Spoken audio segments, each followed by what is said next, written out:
Hello दोस्तों, मैं आपकी दोस्त रूही और मैं आपको सुनाने जा रही हूँ एक बहुत ही प्यारी सी स्टोरी जो अलीशा और उसकी गुड़िया के ऊपर लिखी हुई है। ये कहानी छोटी है पर उम्मीद करती हूँ आपको बहुत पसंद आएगी। एक बार की बात है, अलीशा अपने भोले मुखड़े को नन्हे नन्हे घुटनों पर रखे उदास बैठी थी। उसे अपनी गुड़िया मैरी की शादी करनी थी। सबकी गुड़ियों की शादी धूम धड़ाके से हो रही थी। टीना की गुड़िया रानी का भी कल ब्याह हो गया था। मोहल्ले में बस अलीशा की ही गुड़िया बिन ब्याही रह गई थी, पर वह क्या करे। गुड्डे वाली लड़कियां गुड्डों की शादी में 10 रुपए नकद और 2 पैकेट चॉकलेट, 2 डब्बे बिस्किट और प्रति बाराती एक एक गुब्बारा लेने से कम में राजी न थी। बड़ी मुश्किल से एक गुड्डा मिला। 8 रुपए नकद पर आया है, परंतु अन्य मांगे वैसी ही। खिड़की के पार उड़ती तितलियां, चिड़ियों की चहचहाट उसे आज अच्छी नहीं लग रही थी। कैसे भी हो, इसी हफ्ते मैरी का ब्याह करना ही था। तभी टीना आती दिखाई थी। वह हाथ में कुछ लिए हुए थी। अलीशा को उदास देखकर टीना पूछने लगी, अरे अलीशा, तुम उदास क्यों हो?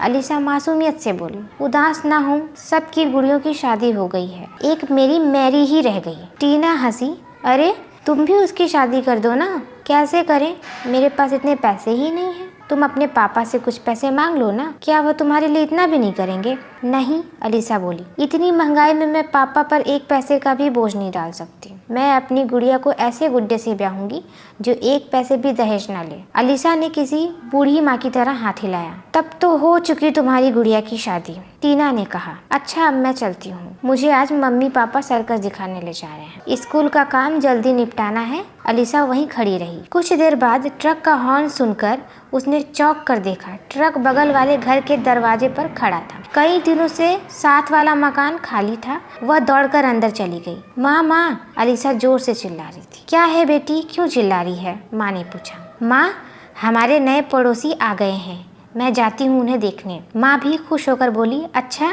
उनके घर में कोई गड़बड़ ना करना। अलीशा बाहर आ गई। ट्रक में से सामान उतारा जा रहा था। पीछे एक टैक्सी भी खड़ी थी। 2 बच्चे, एक लड़की एक लड़का नीचे खड़े थे। एक वृद्ध महिला को सहारा देती हुई एक सुंदर सी औरत उतार रही थी। अलीशा को पास खड़ा देखकर वह मुस्कुराई। अलीशा भी धीरे से हंसी। तुम इस घर में रहती हो? वृद्ध ने हाथ उठाकर पूछा। हाँ जी, अलीशा ने कहकर पास खड़ी लड़की को देखा। तभी वह सन्न रह गई। वह लड़की अपने हाथों में एक सुंदर गुड्डे को सहला रही थी। अलीशा ने उत्सुकता से पूछा, यह तुम्हारा गुड्डा है? हाँ, यह मेरा गुड्डा है। इसका नाम रोहन है और मेरा नाम नूरी। तुम्हारा नाम क्या है? उस लड़की ने कहा। मेरा नाम अलीशा है। मेरे पास भी एक प्यारी सी गुड़िया है, उसका नाम मैरी है। नूरी बोली, पर उसकी तो शादी हो गई होगी ना? नहीं, कोई भी लड़की बिना दहेज के अपने गुड्डे से ब्याह करने के लिए राजी। कोई ऐसी लड़की जो अपने गुड्डे के ब्याह में दहेज न ले तो मैं उसी से अपनी मैरी का ब्याह करूंगी। मेरे पास इतने पैसे जो नहीं है। पास खड़ी वृद्ध और महिला आपस में मुस्कुराई। महिला आगे बढ़कर बोली, तो बेटी, तुम हमारी नूरी के गुड्डे से अपनी मैरी का रिश्ता कर दो। इसके गुड्डे की भी तो शादी नहीं हुई है। नूरी ने कहा, पर मम्मी, बिना कुछ लिए दिए मेरी सहेलियां क्या कहेंगी? मम्मी बोली, तुम भी वही बात सोचोगी? मान लो तुम्हारी शादी में कोई हमसे 5 लाख रुपए दहेज मांगे और हम ना दे सके तो तुम्हें कुंवारी रहना होगा, तब तुम्हें अच्छा लगेगा? नहीं मम्मी, नूरी ने सिर झुका लिया। मम्मी, मैं मेरी से ही अपने रोहन की शादी करूंगी। सब लड़कियां अपने नए नए कपड़ों में सजकर शाम को अलीशा के घर आईं। तभी साथ वाले घर से जोर जोर से बाजे बजने की आवाज आई। नूरी की सखियां फूलों की पालकी में गुड्डे को बैठाए बारात ला रही थी। अलीशा बारात की अगवानी के लिए दौड़ी। खूब धूमधाम से मैरी और रोहन का ब्याह हुआ।